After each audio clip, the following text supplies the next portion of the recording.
মেয়েদের জীবনটা একটা ভাসমান নৌকার মতো, কোথাও স্থায়ীভাবে থাকে না।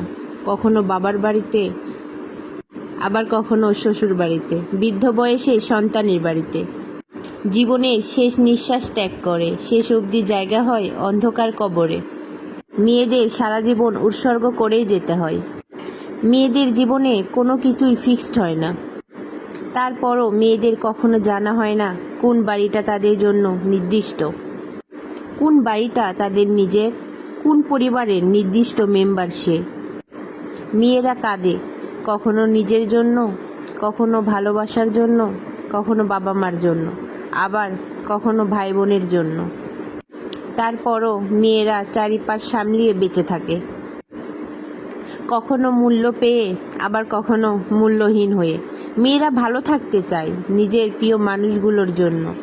মেয়েরা তার আপন মানুষগুলোর সাথে একসাথে শান্তিতে বাঁচতে চায়। মেয়েদের বুঝতে শিখুন, তাদেরকে ভালোবাসতে শিখুন। অনেকে খুব সহজে এটা বলে দেয় যে বেঈমান, বিশ্বাসঘাতক, স্বার্থপর নাকি মেয়েরাই হয়। কিন্তু এই বেঈমান, বিশ্বাসঘাতক, স্বার্থপরের আসল কারণটা কেউ যাচাই করে দেখে না। একটা মেয়ের জীবন শুধুমাত্র নামেই তার জীবন, কারণ জীবনের শুরু থেকে শেষ পর্যন্ত সবার ইশারাতেই সে চলে। ছেলেরা একটু কষ্ট পেলেই তার কষ্ট অন্য সাথে শেয়ার করে, কিন্তু মেয়েরা চুপচাপ তা সহ্য করে বেঁচে থাকে। হ্যাঁ, এটাই মেয়েদের